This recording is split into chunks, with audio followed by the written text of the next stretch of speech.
રાષ્ટ્રીય અધ્યક્ષ બામસેફ વામન મેશ્રામની અધ્યક્ષતામાં પાટણમાં ઈવીએમ હટાવો, લોકતંત્ર બચાવો વિચાર ગોષ્ઠી યોજાઈ, બેલેટ પેપરથી ચૂંટણીની માંગ ઉઠી।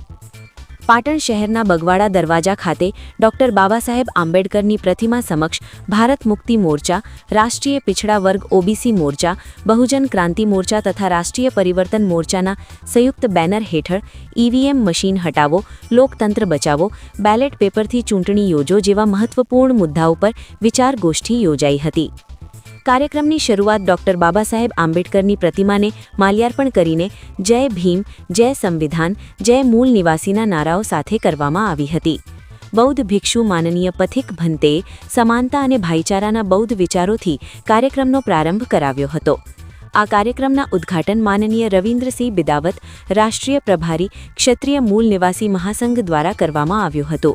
મુખ્ય અતિથિ તરીકે માનનીય મહારામ હાથલા, મહાસચિવ બામસેફ નવી દિલ્હી, ડોક્ટર જેજી પરમાર, રાષ્ટ્રીય ઉપાધ્યક્ષ આઈએમપીએ, ગિરીશભાઈ મકવાણા, સામાજિક અગ્રણી અને નિવૃત્ત નાયબ મામલતદાર, તારક ઠાકોર, કન્વીનર ઓબીસી અનામત વર્ગીકરણ સમિતિ, અશોકભાઈ રાઠોડ, રાજ્ય અધ્યક્ષ બીએમપી, અનિલભાઈ સોલંકી, પૂર્વ કાઉન્સિલર સિદ્ધપુર નગરપાલિકા, લાલાજી ઠાકોર, મોહમ્મદ હુસૈન શેખ, કિરણબેન સોલંકી, જેકે મકવાણા અને ચેતનભાઈ સાલવી સહિત અનેક આગેવાનો ઉપસ્થિત રહ્યા હતા। કાર્યક્રમની અધ્યક્ષતા ભારત મુક્તિ મોરચાના રાષ્ટ્રીય અધ્યક્ષ તથા બહુજન ક્રાંતિ મોરચાના રાષ્ટ્રીય સંયોજક માનનીય વામન મેશ્રામ દ્વારા કરવામાં આવી હતી। તેમણે વિષય પર વિગતવાર માર્ગદર્શન આપતા લોકજાગૃતિ ફેલાવી હતી। વિચાર ગોષ્ઠી દરમિયાન ઈવીએમ મશીનો દૂર કરીને બેલેટ પેપરથી ચૂંટણી યોજવાની માંગ સાથે ઓબીસી વર્ગની જાતિ આધારિત વસ્તી ગણતરી ન થવી, યુવાઓને કાયમી નોકરીના બદલે કરાર આધારિત ભરતીથી નુકસાન થતું હોવું જેવા મુદ્દા ઉપર ગંભીર ચિંતન વ્યક્ત કરવામાં આવ્યું હતું।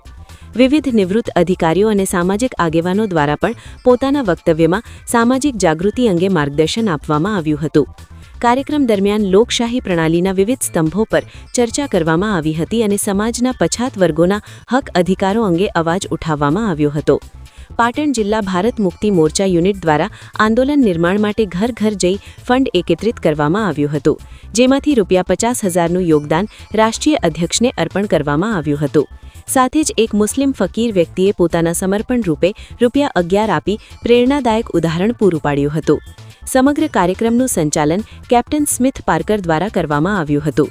ચૂંટણી આચાર સંહિતાનું પાલન રાખીને કાર્યક્રમનું સમાપન રાત્રે 10 વાગે કરવામાં આવ્યું હતું। પરેશ ઝાલા, બ્યુરો ચીફ, જય હિન્દ एक्सप्रेस पाटण। देवेगौड़ा वो भी ओबीसी के थे और मोदी जी ये दूसरे ओबीसी के प्रधानमंत्री है। देवेगौड़ा ने ओबीसी की गिनती का फैसला किया था, उस पर अमल करने के पहले ही उनको हटा दिया। फैसला किया था, अमल करने के पहले हटा दिया।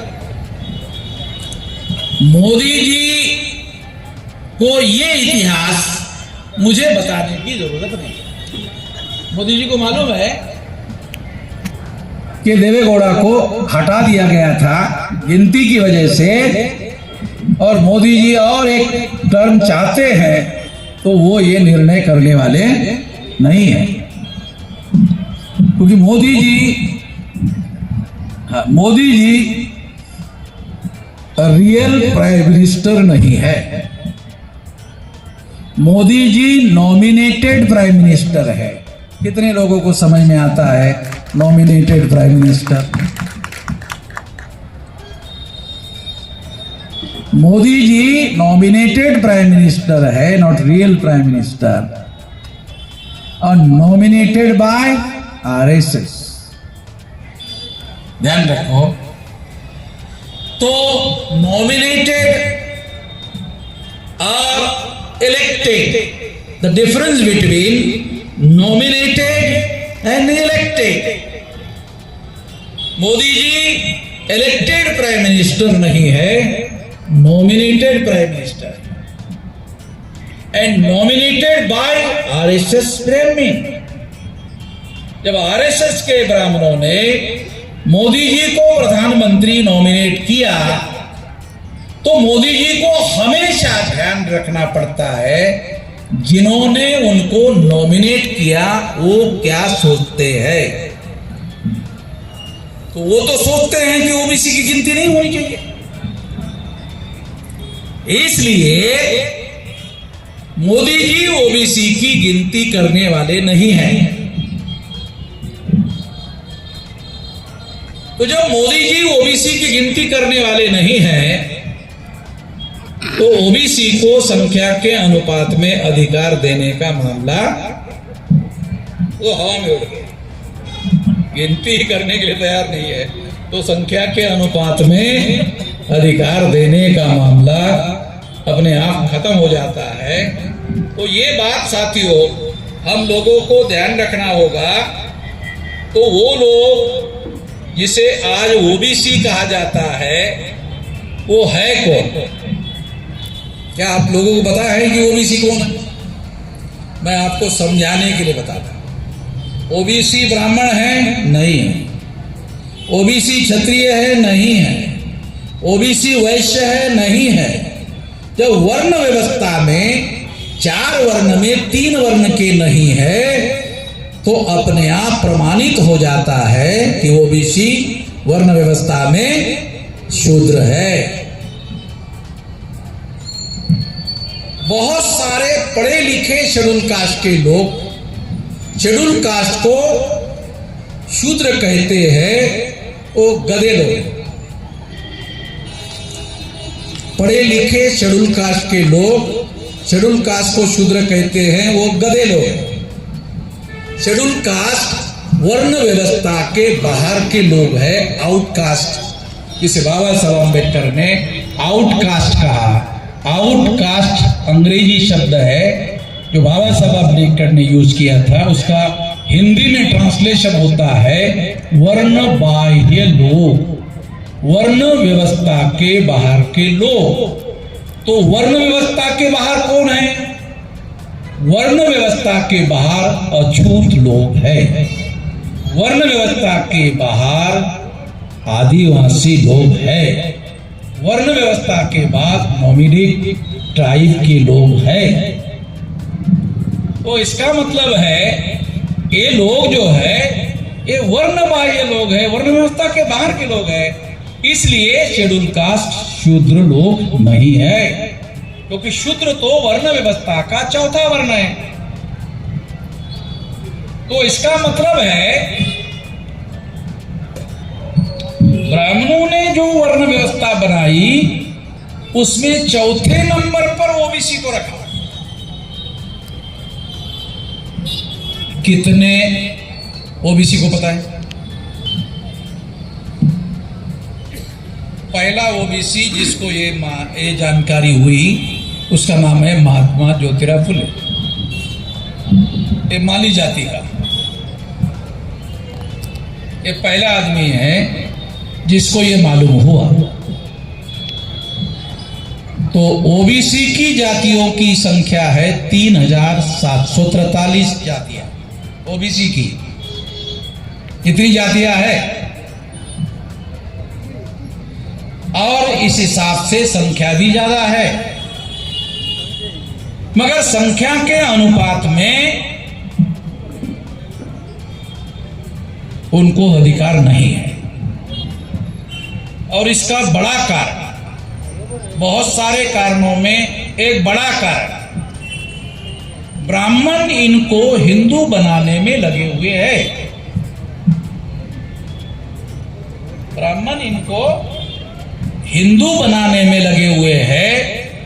राजकोट के दयानंद सरस्वती कहा करते थे हिंदू मुसलमानों की दीवी गाली है। गुजरात के थे, राजकोट के, टंकारा के, वो कहते थे कि हिंदू मुसलमानों की दीवी गाली है। तो जब मैंने ये कहना शुरू कर दिया तो आरएसएस के लोगों ने अपने धर्म का नाम दूसरा रखा, नया नाम रखा मेरी वजह से। आप लोगों को पता नहीं है, ब्राह्मण बहुत शक्तिशाली लोग हैं, उनको अपने धर्म का नाम बदलने के लिए भी मैंने मजबूर कर दिया। उन्होंने अब नया नाम रखा अपने धर्म का, सनातन। पता नहीं आप लोगों को जानकारी है कि आजकल ब्राह्मण लोग अपने धर्म का नाम सनातन कह रहे हैं। सनातन शब्द भी संस्कृत का नहीं है। एस धम्मो सनातनो पाली भाषा का प्रवचन बुद्ध का बता रहा हूं। उसका अर्थ है एस धम्मो सनातनो, यह सनातन धर्म है। बुद्धिज्म के बारे में बुद्ध ने कहा यह सनातन है, इस धर्म का नाम सनातन है। ऐसा बुद्ध ने कहा, बुद्ध का पाली भाषा में प्रवचन है। मैंने लिखित रूप से ब्राह्मणों को कहा, अरे ब्राह्मणों, तुम अपने को पंडित कहते हो, विद्वान कहते हो, गधे कैसे हो रहे हो, गधे कैसे बन रहे हो? अरे सनातन तो बुद्ध के धर्म का एक नाम है। लोगों ने उसका नाम बौद्ध धर्म रखा, बुद्ध ने सनातन कहा। एस धम्मो सनातनो, तो ब्राह्मणों के धर्म का कोई भी नाम क्यों नहीं है? क्योंकि वो इस देश के रहने वाले ही नहीं है,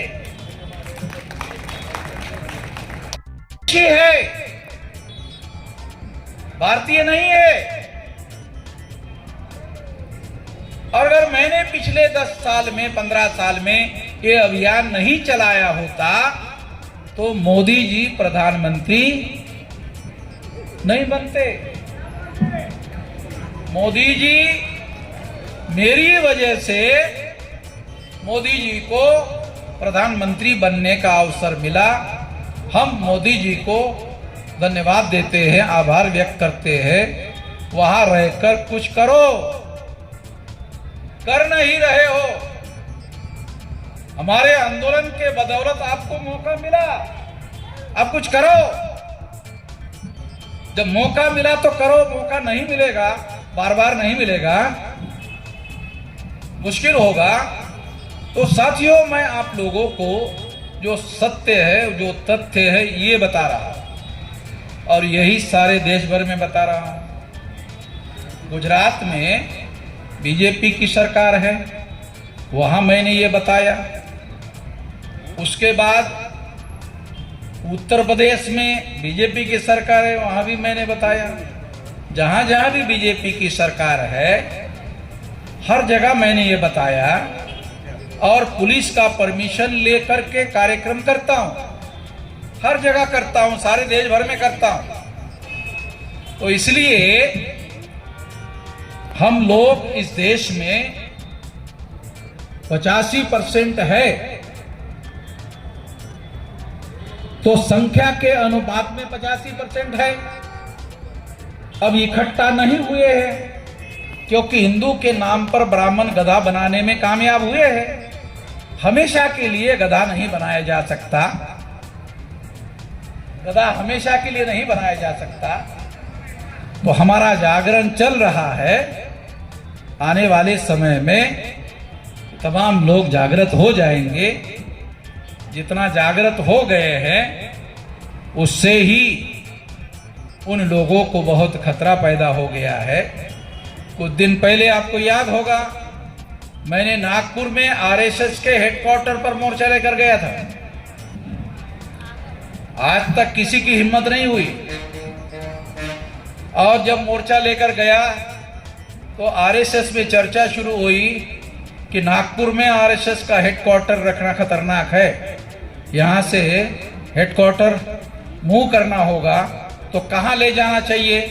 तो चर्चा शुरू हुई, अयोध्या में ले जाओ। तो मैंने अपना वीडियो बनाया और कहा, आरएसएस के लोगों को कहा, अरे अयोध्या में भी मेरे लोग हैं, अयोध्या यूपी में है और सारे यूपी के जिलों में है, और अयोध्या एक जिला है, वहां भी है। वहां जाओगे फिर मैं वहां कार्यक्रम लगाऊंगा। इसलिए साथियों, हम लोग इस देश में आजादी की लड़ाई लड़ रहे हैं। एक आजादी 15 अगस्त को मिली जो अंग्रेजों के गुलामी से ब्राह्मणों की आजादी थी। इस सभी लोगों की आजादी नहीं थी। संविधान ने हम लोगों को आजादी दिलाई, मगर संविधान पूरी तरह से अमल में नहीं आ रहा है। तो हमें अपना आंदोलन देशव्यापी बनाना पड़ेगा और इस आंदोलन को जन आंदोलन बनाना पड़ेगा। गांधी जी ने किया था तो अंग्रेज लोग भारत छोड़कर चले गए थे। हम लोग भी जन आंदोलन चलाएंगे तो हमारा लक्ष्य ब्राह्मणों के गुलामी से आजादी हासिल करना होगा। हमारा लक्ष्य ये नहीं है कि ब्राह्मणों को अंग्रेजों की तरह भगा दिया जाए, नहीं। हम लोग ब्राह्मणों के गुलामी से, अरे बैठने दो, बैठने दो, बैठने दो, बैठने दो, कुर्सी पे बैठो, कुर्सी पे बैठो, दे दो। लोग साथ सहयोग और समर्थन करेंगे तो ये काम निश्चित होगा। आपने मेरी बात ध्यान से सुनी, इसके लिए आभार, धन्यवाद। आपकी क्षतियों से मैं निवेदन करना चाहता हूँ, दोस्त और दुश्मन को पहचानें। क्योंकि पहले भी जो उनके राज तिलक करते थे, अभी कच्छ के जो मातंग फैमिली से है, धनी मातंग, तो उन्होंने उनका साथ छोड़ के दुश्मन का साथ पकड़ लिया। जिन्होंने हमारे साथ गद्दारी की, उन्हें उन ब्राह्मणों को छोड़ के और जो हमारे भाई हैं SC ST OBC माइनॉरिटी, उनके साथ आना होगा। अगर नहीं आएंगे तो हमारे आने वाली जनरेशन का भविष्य खराब है। धन्यवाद। ये उसका अपील कांग्रेस और बीजेपी के लोगों को है। तो कांग्रेस और बीजेपी के लोगों को डिसाइड करना चाहिए देना है कि नहीं देना। नहीं, उनका ये कहना है, आप शायद ठीक से समझ नहीं रहे, रिजर्व सीट जिनको है उतनी ही सीटें उनको दी जानी चाहिए, उसके अलावा नहीं दिया जाना चाहिए। मान लो कि शेड्यूल कास्ट को 15% है ऑल इंडिया में और 7.5% शेड्यूल ट्राइब को है, उसके अलावा सीटें नहीं दी जानी चाहिए। लगता है कोई बहुत ज़्यादा तर्क विसंगत बात नहीं, मगर जो पार्टियों को SC ST OBC के वोट चाहिए वो लोग SC ST की संख्या से भी ज़्यादा सीटें देते हैं। देखो, संख्या के अनुपात में अन्याय कितना हुआ है पहले ये जानना जरूरी है। हिंदू के नाम पर ब्राह्मण सारे अधिकार OBC के खा रहे हैं। OBC के ऊपर जो अन्याय हो रहा है वो तो ब्राह्मण के लोगों के द्वारा हो रहा है।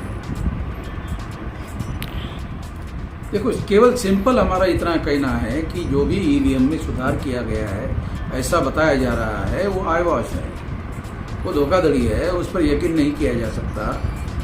EVM मशीन की वजह से आज बाइपोलर सिस्टम डेवलप हो गया। कांग्रेस जाती तो बीजेपी आती, बीजेपी जाती तो कांग्रेस आती।